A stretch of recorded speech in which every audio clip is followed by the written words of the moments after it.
Ibu Bapak, Saudara-saudari yang terkasih, para Romo, Bruder dan para suster yang dikasihi Tuhan.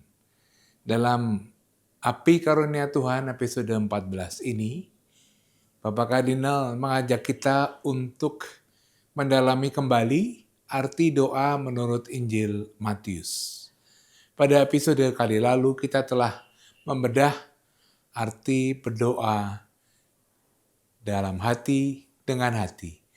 Dan secara khusus, episode ini Bapak Kardinal mengajak kita untuk melihat, mendalami, merenungkan tentang doa Bapa kami.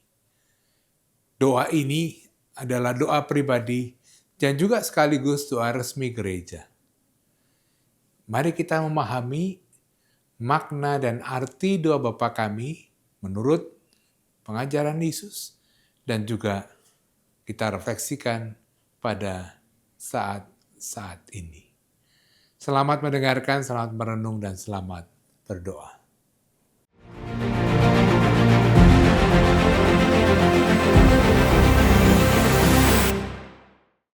Saudari, saudaraku yang terkasih, percakapan kita yang lalu masih berkisar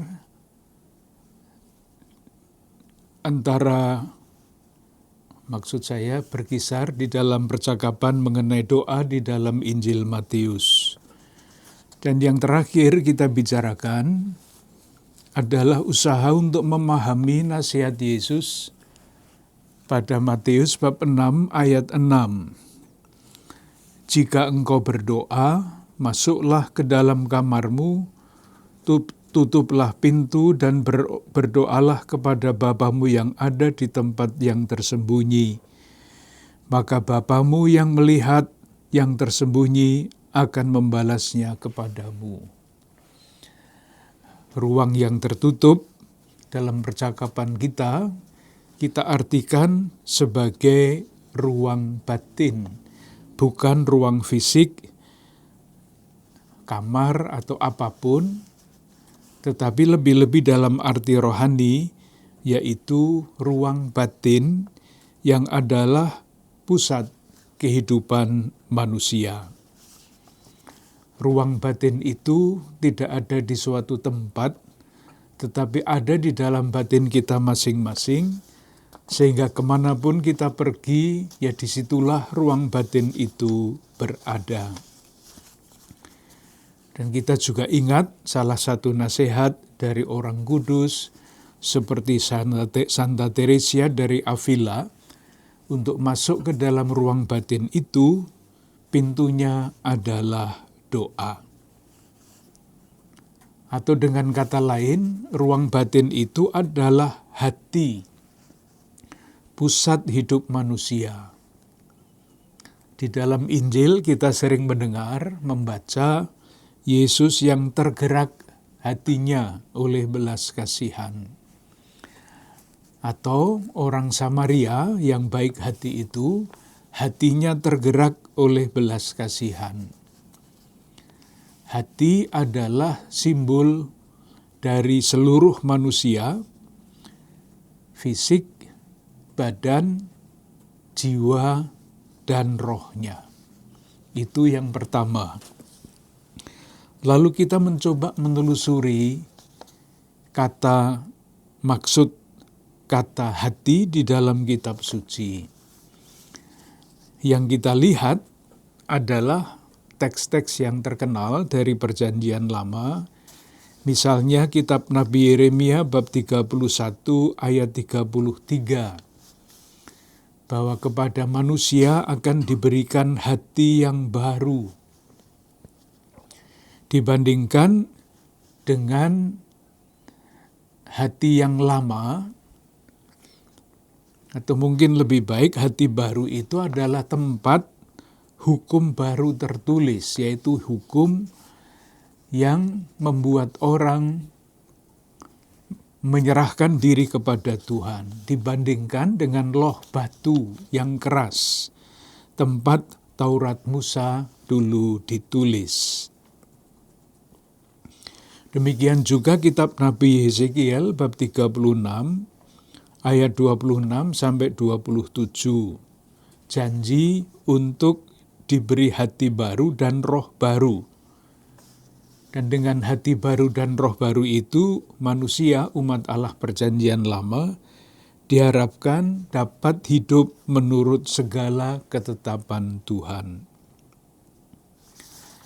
Di dalam perjanjian baru, kita juga kutip beberapa ayat, misalnya surat kepada orang Roma, bab 5 ayat 5, 2 Korintus bab 3 ayat 3, atau di dalam Injil Yohanes bab 17 ayat 26.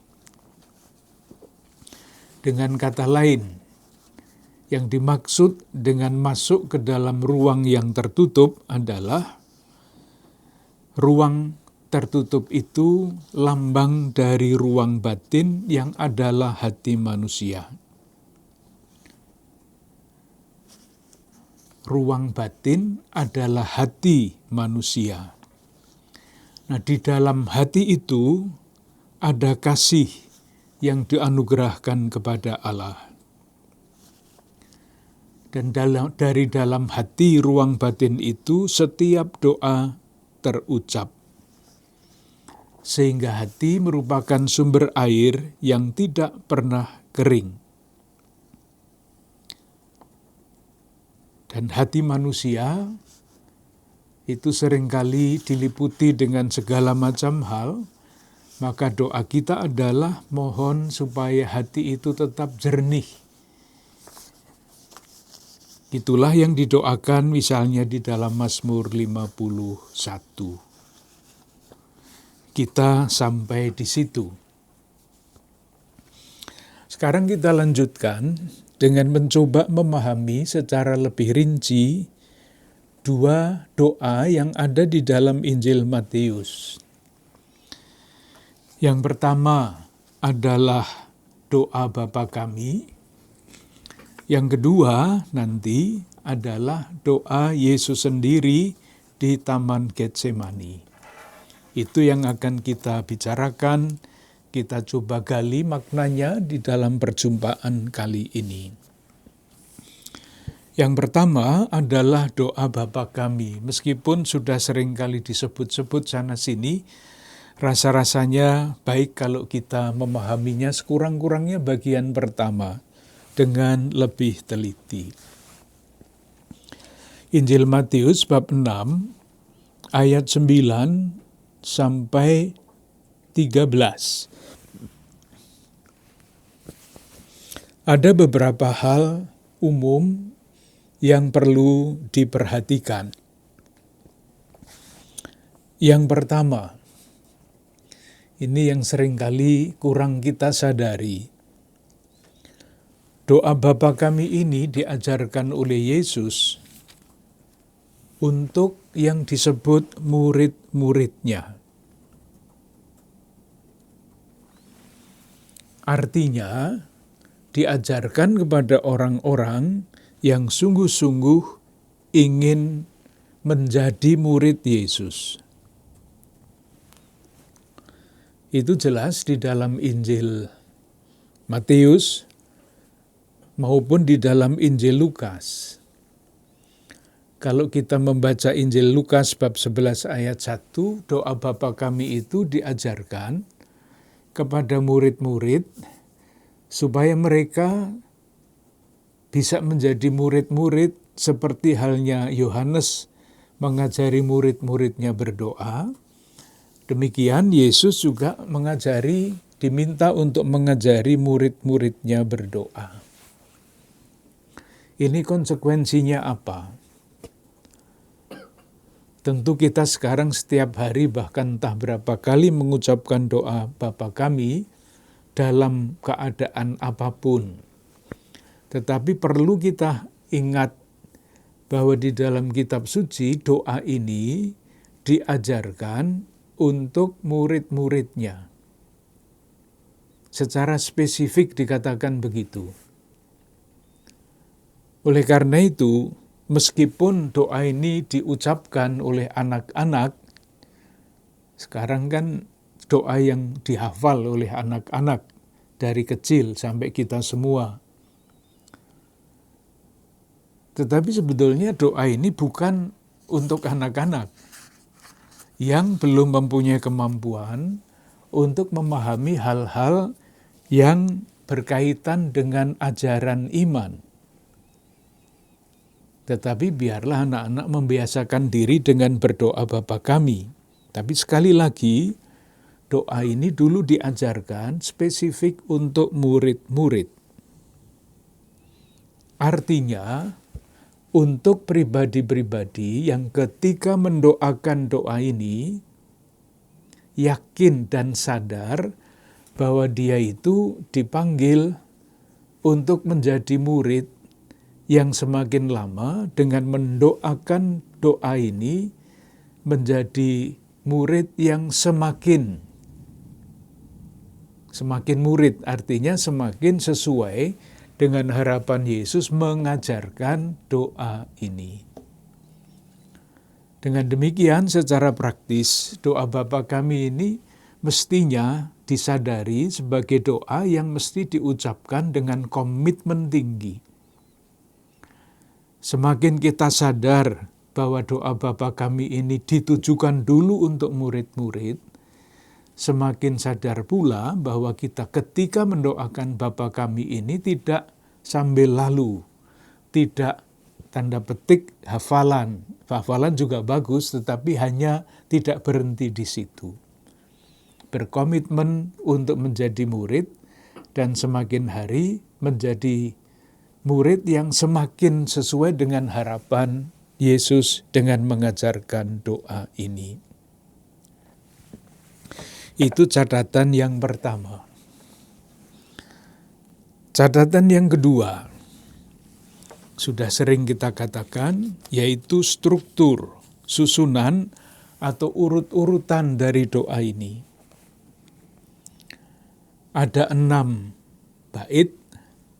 3 yang pertama itu berkaitan dengan Tuhan.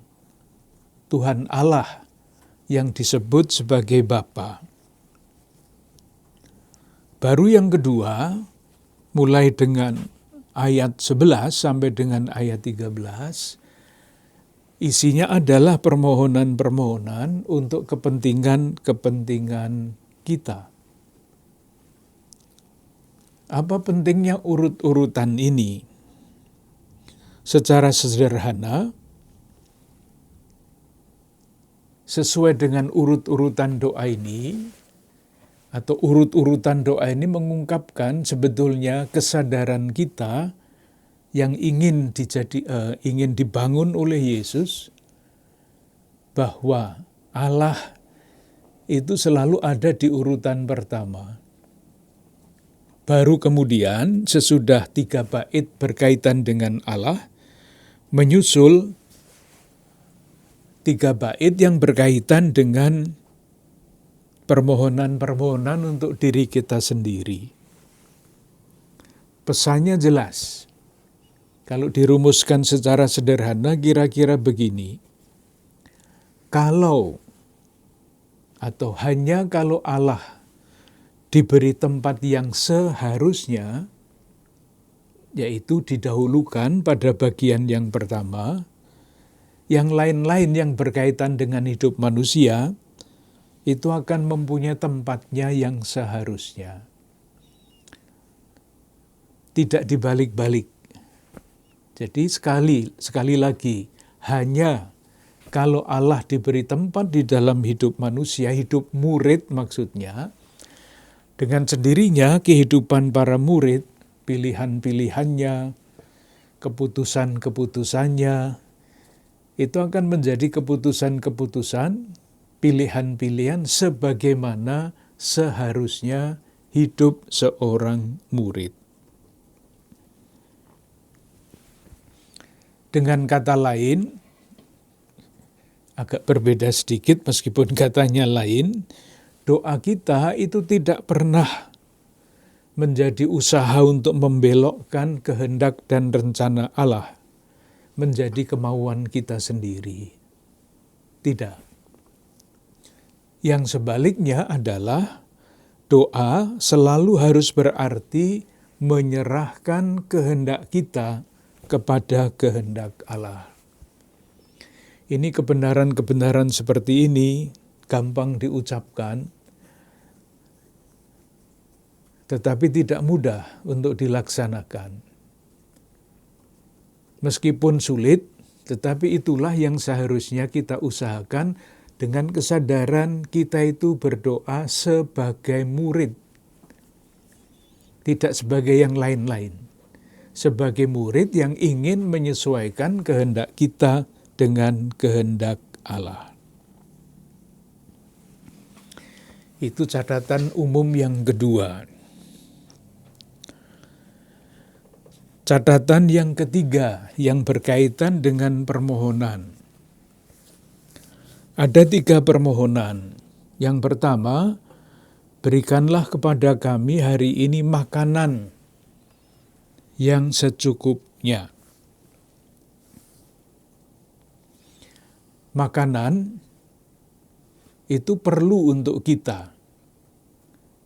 Untuk keberlangsungan hidup kita membutuhkan makanan. Dan makanan ini kan tidak untuk besok, untuk kemarin, tetapi untuk masa kini.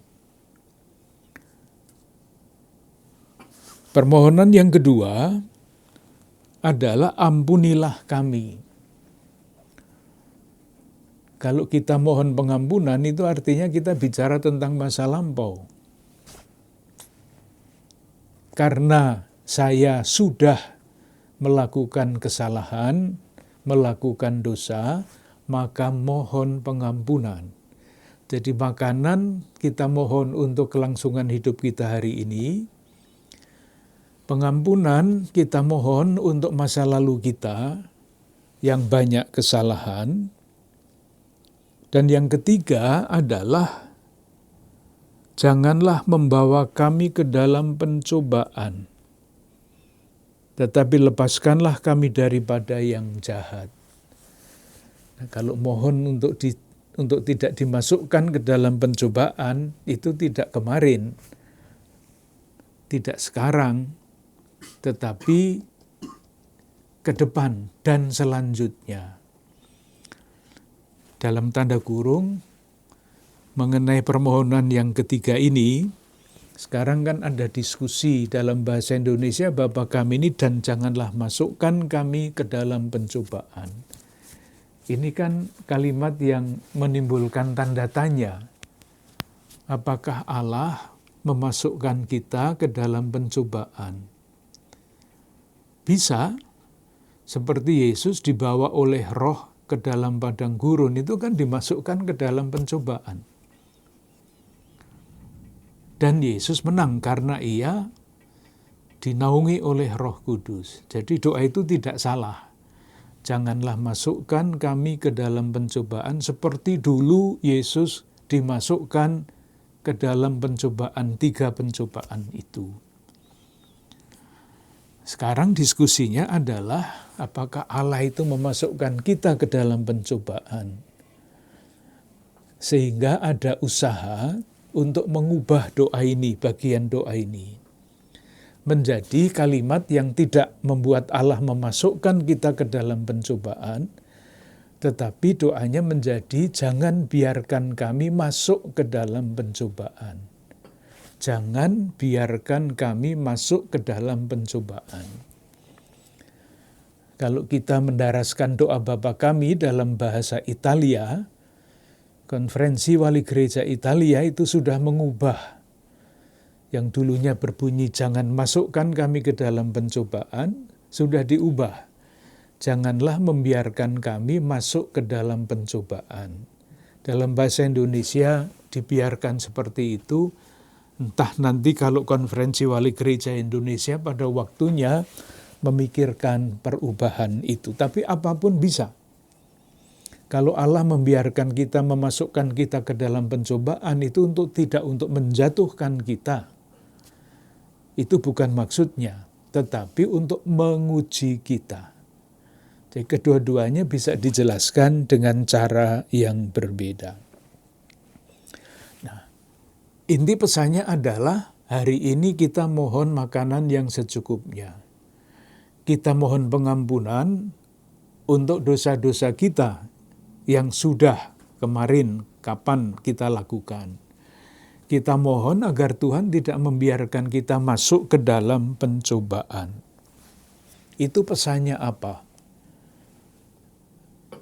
Pesannya jelas, sederhana, yaitu mengajak kita untuk menempatkan seluruh hidup kita, baik masa lampau, masa sekarang, masa depan, kepada Allah Sang Penyelenggara kehidupan.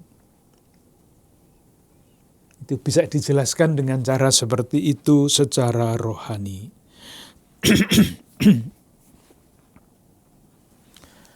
Itu yang ketiga atau yang keberapa tadi ya? Yang selanjutnya. Permohonan 3 macam itu juga bisa membawa kita sadar atau tidak sadar lewat permohonan 3 yang berbeda ini untuk mengakui bahwa Allah itu adalah Allah Tritunggal. Kok bisa begitu? Nah, coba saja kita lihat. Kalau kita mohon makanan yang secukupnya, itu Allah Bapa yang mana? Atau sifat atau gelar Allah yang mana? Yang sebetulnya ada di balik permohonan itu. Yang ada di balik permohonan itu adalah Bapa, Sang Pencipta, dan Sang Penyelenggara hidup, Allah Bapa.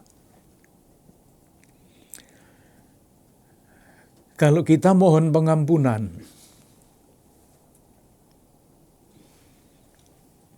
itu siapa yang menjadi penebus dosa-dosa kita? Yang diutus oleh Bapa sebagai penebus dosa-dosa kita, sehingga dosa-dosa kita diampuni, itu adalah Yesus, penyelamat dan penebus kita. Lalu kalau kita mohon supaya kita tidak dibiarkan masuk ke dalam pencobaan, secara tidak sadar kita ini sedang berdoa bagaimana? Siapa sesudah Yesus kembali kepada Bapa naik ke surga yang mendampingi hidup gereja, yang memimpin hidup kita? Jawabannya jelas, Roh Kudus. Jadi dengan demikian, di balik permohonan-permohonan itu tersembunyi keyakinan kita akan Allah Bapa, Putra, dan Roh Kudus yang menyelenggarakan hidup kita, yang menebus kita, dan yang mendampingi kita agar kita tidak masuk ke dalam pencobaan. Moga-moga pengantar umum seperti ini dapat membantu kita untuk setiap kali mendoakan doa Bapa kami, kita lihat yang di belakang itu ada apa sebetulnya. Ini bukan pemahaman untuk anak-anak, susah untuk anak-anak supaya memahami hal-hal seperti ini. Ini adalah doa untuk pribadi-pribadi, orang-orang yang sudah berkomitmen atau diajak atau mempunyai niat untuk berkomitmen menjadi murid-murid Yesus.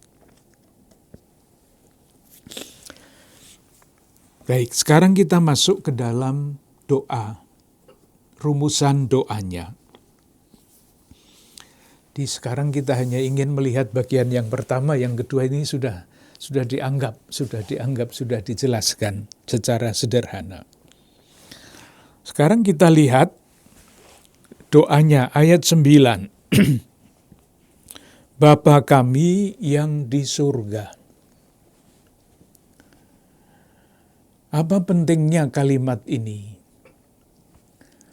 Ada 3 unsur yang perlu kita perhatikan. Yang pertama adalah kata Bapa. Yang kedua adalah kata kami. Dan yang ketiga adalah yang di surga. Kita coba lihat satu persatu.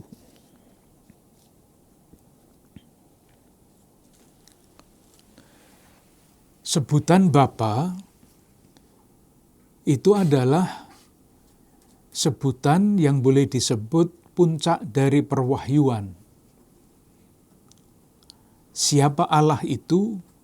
Jawabannya banyak, tetapi puncak dari perwahyuan Allah bagi kita adalah nama Bapa. Istimewanya apa? Mungkin baik kalau kita mencoba memahami sebutan Bapa ini di dalam perbandingan dengan katakanlah agama-agama asli, agama-agama lokal, bahkan di dalam perjanjian lama. Di dalam perjanjian lama kita masih ketemu dengan Allah-Allah seperti Baal dan sebagainya itu. Itu adalah ilah-ilah, dewa-dewi. Allah dalam huruf kecil atau ilah, dewa-dewi. Nah, di dalam agama-agama asli seperti itu, ilah-ilah atau dewa-dewi itu mempunyai hierarki. Ada kepala para dewa, ada dewa ini, ada dewa itu, seperti di dalam Dewan Karya Pastoral ini ada DKP, ada ketuanya, ada komisi ini, komisi itu. Dalam lingkungan budaya Jawa misalnya ada dewa, dewi padi, ada dewa angin, dan sebagainya. Nah, di dalam struktur hierarki dewa-dewa itu salah satu yang menjadi ciri dewa-dewi itu bukan kekuasaannya, tetapi keiri hatiannya.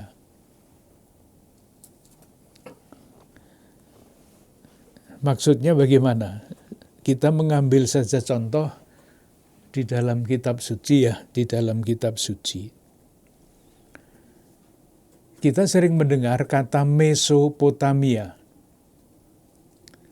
Itu artinya daerah, wilayah yang sangat subur karena berada di antara sungai Efrat dan Tigris.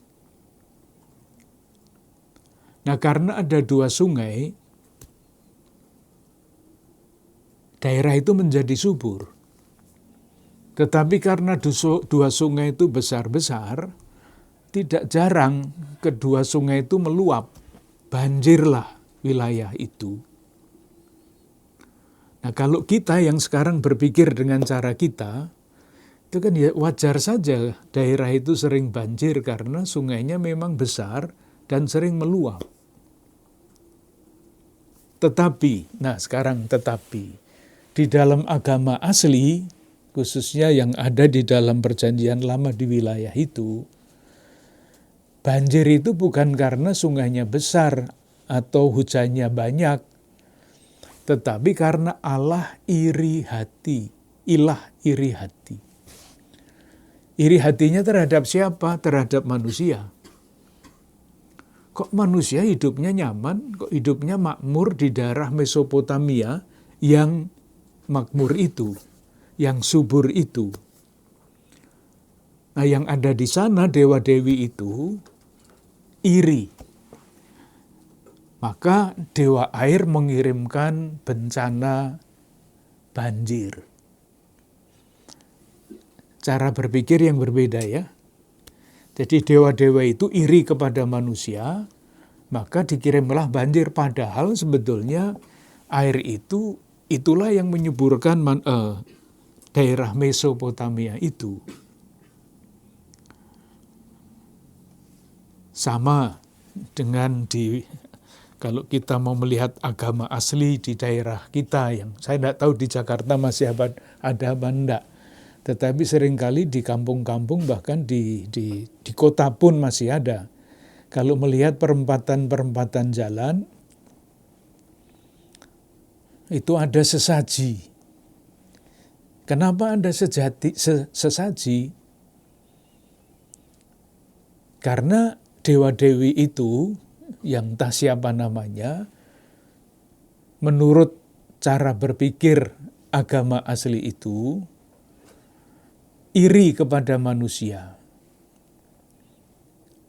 Marah kepada manusia karena kurang diberi apalah.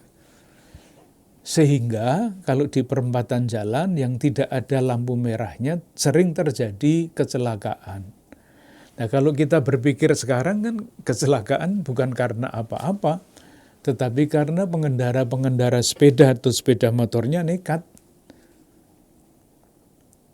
Kalau dalam berpikir agama asli, itu alasannya karena yang menunggu perempatan itu tidak diberi sesaji cukup. Nah, kalau kita bayangkan cara berpikir agama-agama asli, agama-agama lokal seperti itu, menyebut Allah sebagai Bapa, itu adalah revolusi besar-besaran di dalam faham pemikiran tentang Allah. Sama dengan batu, sama dengan pohon, sama dengan segala macam itu. Ada dewa-dewinya yang menunggu masing-masing.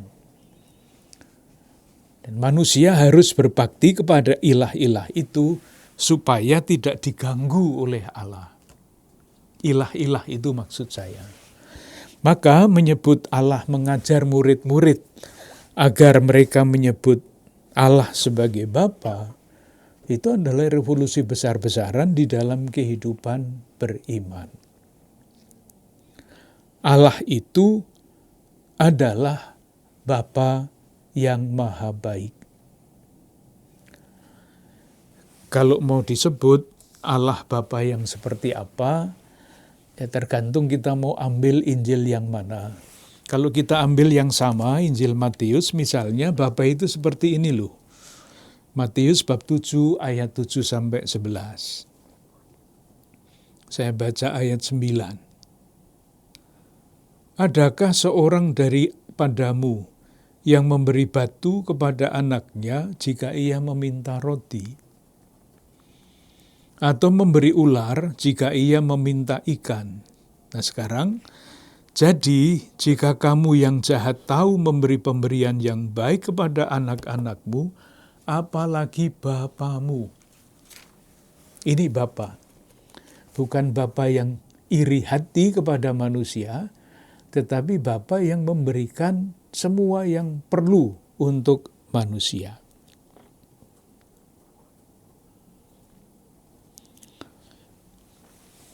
Itu revolusi. Nah, sekarang kita lihat konsekuensinya apa kalau kita mengakui Allah sebagai Bapa.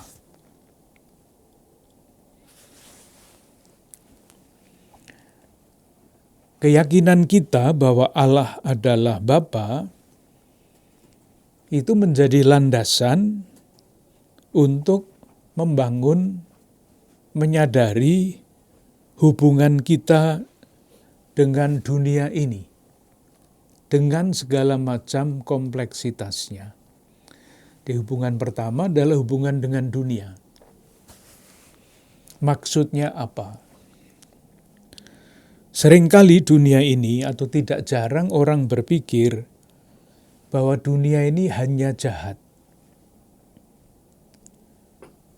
Perang, kelaparan, segala macam masalah ada di dunia ini. Dalam situasi seperti itu, tidak sedikit orang yang tergoda untuk berpikir, yaitu tadi, bahkan ada aliran dunia ini tidak ada yang baik, semuanya jahat. Karena kejahatan tampaknya lebih kuat daripada yang lain-lain. Nah, menyebut Allah sebagai Bapa, itu mengarahkan kita atau ingin menumbuhkan keyakinan kita, seperti apapun jeleknya dunia ini, ada Allah di balik dunia ini. Artinya, kendati ada segala macam kejahatan di dunia ini pada waktunya nanti, karena Allah itu baik, Bapa kita, pada waktunya yang seringkali kita sebut pada kepenuhan waktu, segala-galanya akan berubah. Itulah keyakinan yang mendasari harapan kita. Allah Bapa itu mengasihi dan menyelenggarakan hidup kita. Kalau ada kejahatan di dunia ini, asal-usulnya bukan Allah. Asal-usulnya adalah kebebasan manusia yang disalahgunakan. Relasi yang lain. Jadi relasi pertama adalah relasi kita dengan dunia. Kita tidak membenci dunia. Bahkan kita berdoa, datanglah kerajaanmu nanti, supaya kerajaan Allah datang ke dunia ini. Tidak dengan membenci dunia. Yang kedua, mengarahkan kita untuk membangun relasi yang benar dengan sesama. Kita perhatikan, sebutannya adalah Bapa kami, bukan Bapakku. Seringkali kan tidak kita perhatikan ya kata ini, seolah-olah selesai didoakan begitu saja. Tapi sebetulnya tuntutannya ini tidak sederhana bagi seorang yang ingin menjadi murid Yesus.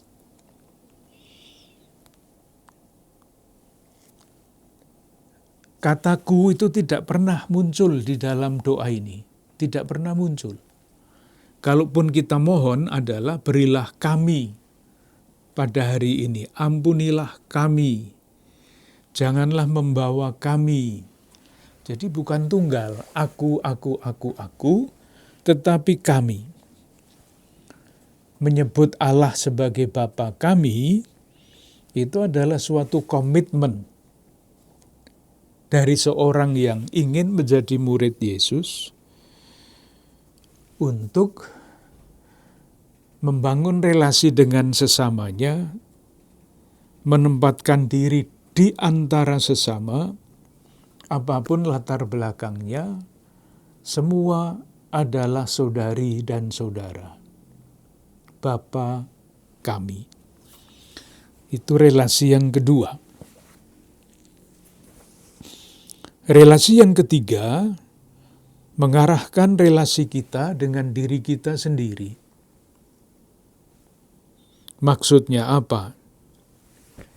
Kita semua pasti tahu, mendengar, tidak jarang ada orang yang membenci dirinya sendiri. Itulah salah satu alasan mengapa orang putus asa dan kemudian mencari jalan untuk mengakhiri hidupnya. Membenci dirinya sendiri dengan berbagai macam alasan. Alasannya sangat banyak. Saudari-saudara yang bergerak di dalam bidang pelayanan konsultasi pribadi, psikolog, psikiater pasti tahu banyak mengenai ini. Betapa susahnya untuk mendampingi saudara-saudari kita yang ditengarai mempunyai penyakit membenci dirinya sendiri. Tidak dihargai, dilecehkan dengan luka batin yang mendalam. Nah, ketika kita atau saya menyebut Allah itu Bapa, Bapa kami, sekarang kaminya sudah kita bicarakan, di hadapan Allah sebagai Bapa, kalaupun orang lain itu tidak mencintai saya, kalaupun orang lain itu tidak menghargai martabat saya, kita boleh tetap yakin bahwa Bapa itu mencintai kita, siapapun kita, dalam keadaan apapun kita adalah pribadi-pribadi yang berharga di hadapan Tuhan. Jadi sebetulnya kalau dirasa-rasakan, keyakinan bahwa Allah adalah Bapa, ini dengan keyakinan seperti ini dapat menyembuhkan sekian banyak masalah-masalah yang dihadapi oleh manusia.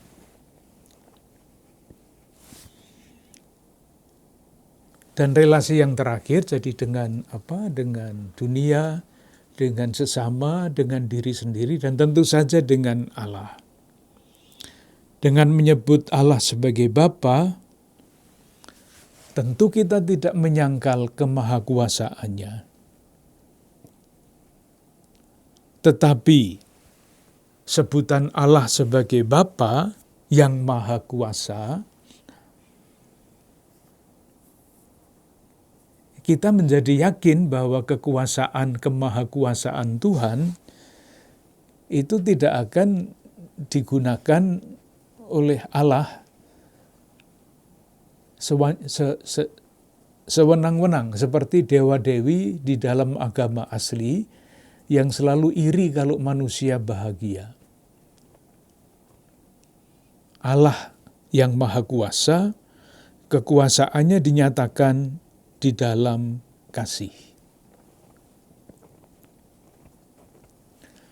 Itu sebutan Allah sebagai Bapa kami. Moga-moga ada yang dapat ditangkap dari situ. Sekarang yang berikutnya adalah Bapa yang di surga. Allah bukan hanya Bapa kami yang sama dengan kita, tetapi Allah itu ada di surga.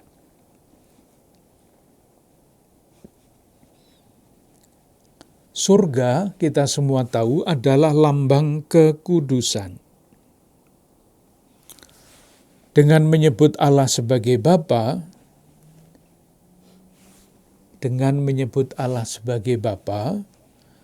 kita dapat mengertinya secara salah. Artinya sangat menyederhanakan.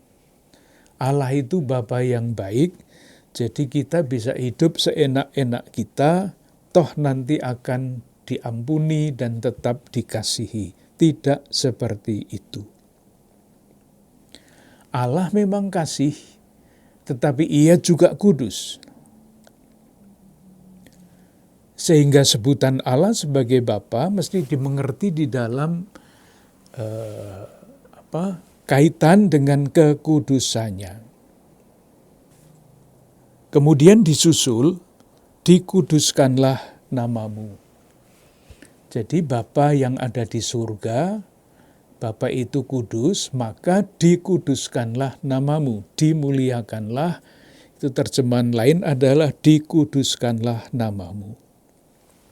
Apa artinya kudus? Kudus itu artinya, arti kata dasarnya di dalam latar belakang kitab suci adalah berbeda. Arti katanya itu dibedakan atau dipisahkan. Misalnya, gedung gereja itu adalah tempat suci. Sering mendengar itu kan? Gedung gereja adalah bangunan yang suci. Karena apa? Karena gereja itu berbeda dengan aula. Apalagi dengan bioskop.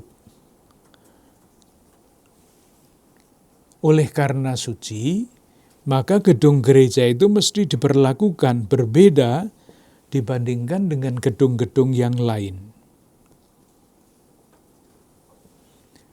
Nah, kalau dikatakan dikuduskanlah namamu, dalam doa Bapa kami kita, dimuliakanlah namamu, tapi di dalam teks Matius itu dikuduskanlah namamu. Nama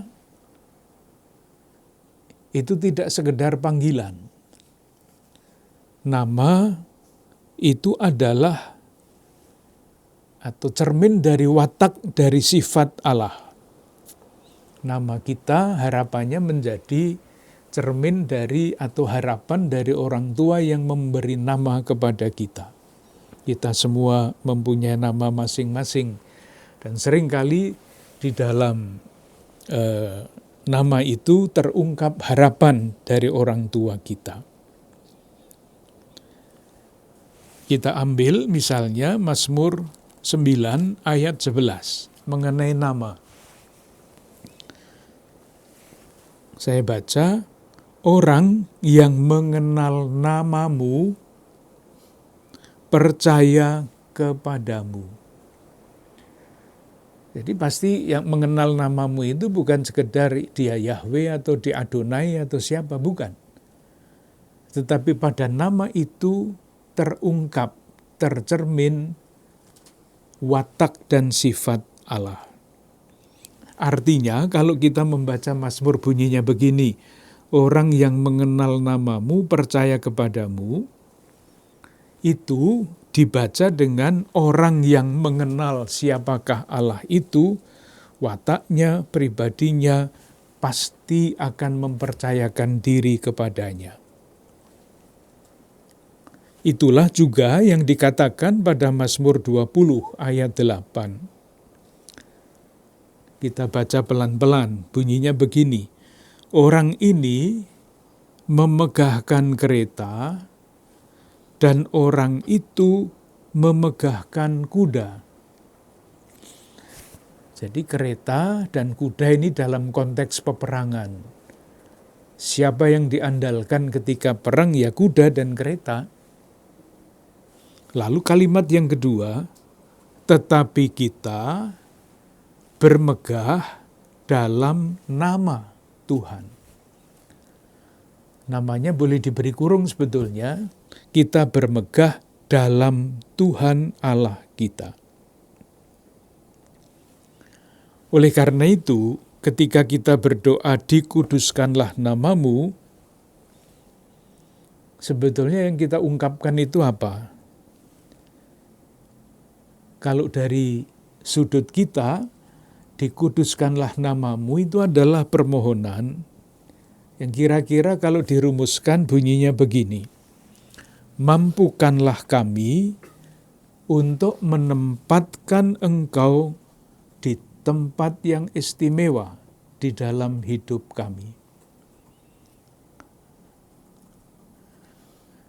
Dikuduskan, menguduskan dalam konteks kitab suci artinya dipisahkan, dibedakan. Jadi mohon kepada Tuhan untuk menempatkan Allah di tempat yang berbeda. Tidak di tempat yang sama-sama dengan kita. Artinya tempat yang bukan hanya berbeda tetapi dalam arti yang sangat istimewa, utama di dalam hidup kita manusia. Satu lagi, yang berikutnya adalah datanglah kerajaanmu.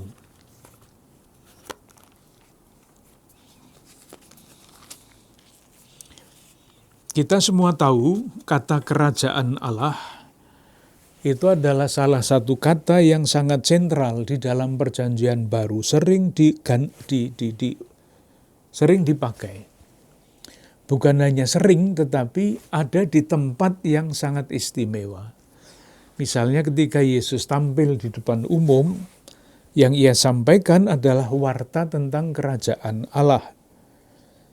Misalnya Markus bab 1 ayat 14,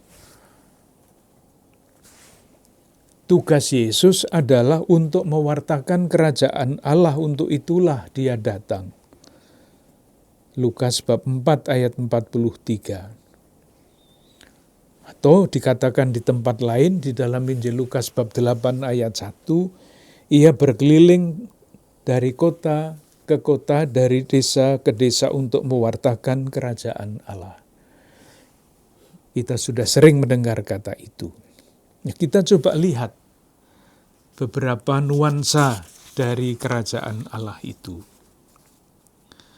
Yang pertama, kerajaan Allah itu dihubungkan dengan masa lampau, masa sekarang, dan masa yang akan datang. Maksudnya apa? Kita melihat Injil Matius misalnya, bab 8 ayat 11.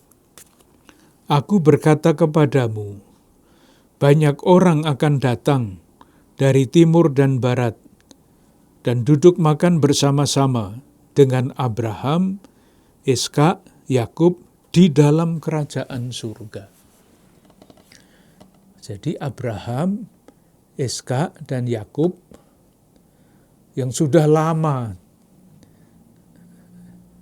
tidak ada di dunia ini, dikatakan menurut Matius bab 8 ayat 11 ini, ia ada di dalam kerajaan surga. Kemudian, ternyata Yesus juga berbicara mengenai kerajaan surga yang ada sekarang ini. Dilihat Lukas bab 17 ayat 21 dan paralelnya.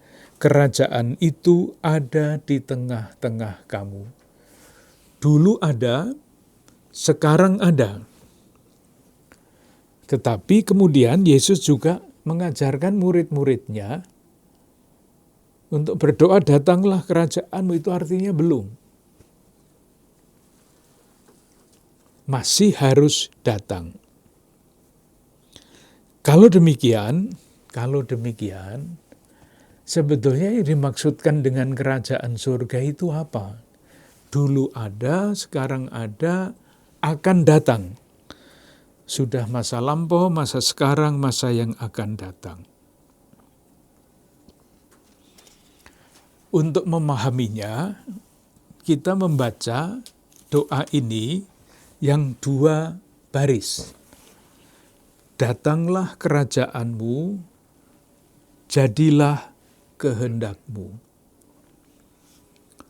Di dalam kitab suci, ini soal tafsir, banyak kalimat-kalimat yang terdiri dari 2 baris. Baris yang pertama itu diterangkan oleh baris yang kedua. Itu istilahnya paralelisme. Kita melihat salah satu ya. Mazmur 46 ayat 2. Mazmur 46 ayat 2.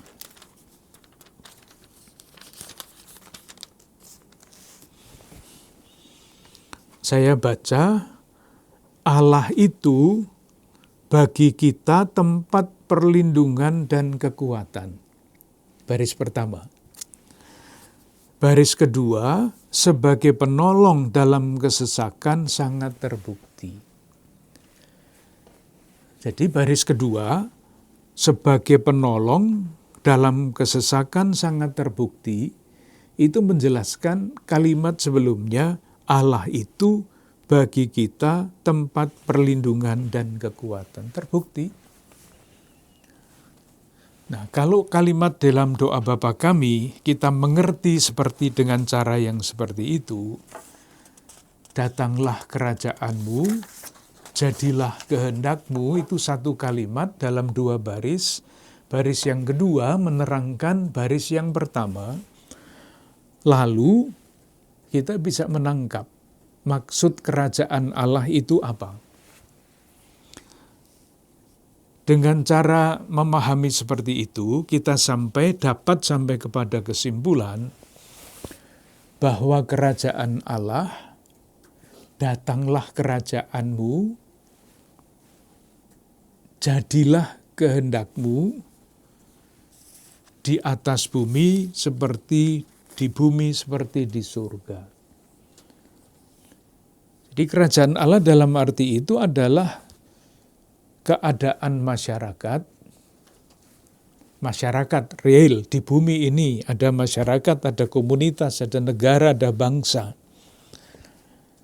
Di mana kehendak Allah terwujud secara sempurna. Itulah kerajaan Allah. Jadi datanglah kerajaanmu, kalimat pertama, jadilah kehendakmu, menjelaskan datangnya kerajaan. Kalau dengan demikian, kerajaan Allah itu adalah keadaan di mana masyarakat, sungguh-sungguh di tengah-tengah masyarakat, bangsa, negara, apapun dunia ini, terwujudlah kehendak Allah yang sempurna. Sempurnanya seperti apa? Seperti di dalam surga. Nah, kalau demikian, sebetulnya kerajaan Allah itu kan tadi dikatakan dulu sudah ada, sekarang ada, masih didoakan supaya datang. Kalau demikian sebetulnya kerajaan Allah itu ada di dalam diri orang, di tengah-tengah masyarakat, dimanapun itu ketika kehendak Allah itu dilaksanakan, diwujudkan. Kebaikan, kebenaran, kasih, keadilan, macam-macam. Kita semua dapat membaca ajaran sosial gereja yang namanya nilai-nilai kerajaan Allah itu seperti apa. Konkret sekali di tengah masyarakat. Keadilan untuk buruh, tanggung jawab untuk membangun kesejahteraan bersama, kesetiakawanan. Kalau di dalam arah dasar Keuskupan Agung Jakarta kan itu ajaran sosial gereja. Memberi perhatian kepada saudari-saudara kita yang berkekurangan, tanggung jawab untuk menjaga, melestarikan lingkungan hidup, itu semua adalah nilai-nilai yang boleh kita sebut nilai-nilai kerajaan Allah. Sejauh nilai-nilai itu terwujud, disitulah nyata kerajaan Allah. Tetapi lalu jelas bahwa yang di bumi sekarang ini masih sangat jauh dari yang ada di surga sana. Yang di surga itu maksud saya bukan yang tidak kelihatan, tetapi yang seperti dipotret oleh ajaran sosial gereja misalnya. Itulah sebabnya, maka kita berdoa, datanglah kerajaanmu. Di dalam doa Bapa Kami bahasa Jawa, beberapa tahun yang lalu, sekitar tahun 80 atau 70 sebelumnya, itu ada perubahan juga dalam rumusan doa Bapa Kami. Waktu saya masih anak-anak, diajarinya doa Kraton Dalem Kawiyarno. Itu dalam bahasa Indonesia, semoga engkau memperluas kerajaan. Seolah-olah kerajaan itu wilayah. Dan wilayah itu seringkali disamakan dengan agama. Diganti dengan pemahaman yang baru seperti ini, bukan lagi Kraton Dalem Kawiyarno, semoga engkau memperluas kerajaanmu, tetapi semoga engkau mendatangkan kerajaan. Itulah yang dalam bahasa Indonesia, datanglah kerajaanmu. Kraton Dalem Mugi Rawuh. Semoga kerajaanmu datang. Jadi pemahaman yang semakin utuh mengenai doa Bapa Kami ini bisa mempunyai pengaruh pribadi yang sangat kuat, faham-faham dan keyakinan pribadi. Sekurang-kurangnya ini doa yang diajarkan oleh Yesus bagi orang-orang yang berniat untuk menjadi murid, dan dengan mendoakan ini menjadi murid yang semakin tekun dan setia melaksanakan apa yang ada di dalam pesan-pesan doa ini. Kita berhenti dulu di sini, nanti kita lanjutkan lagi. Makasih.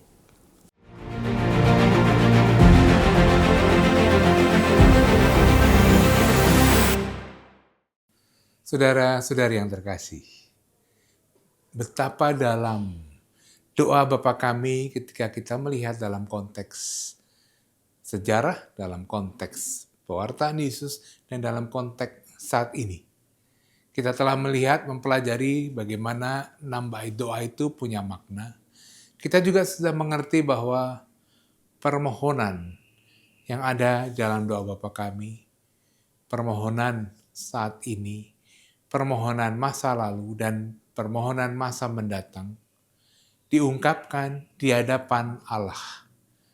Ada keyakinan iman di situ bahwa perjalanan hidup kita sebagai manusia ditempatkan dalam kerangka karya keselamatan, dalam rencana Allah. Semoga kita semakin menyadari untuk menempatkan segala macam peristiwa, pengalaman, dan kasih Tuhan dalam kerangka karya keselamatan Allah. Kita mohon berkat Tuhan. Semoga saudara-saudari sekalian beserta keluarga dan komunitas senantiasa dibimbing, dilindungi dan diberkati oleh Allah yang Maha Kuasa, Bapa, Putra, dan Roh Kudus. Sampai jumpa, terima kasih.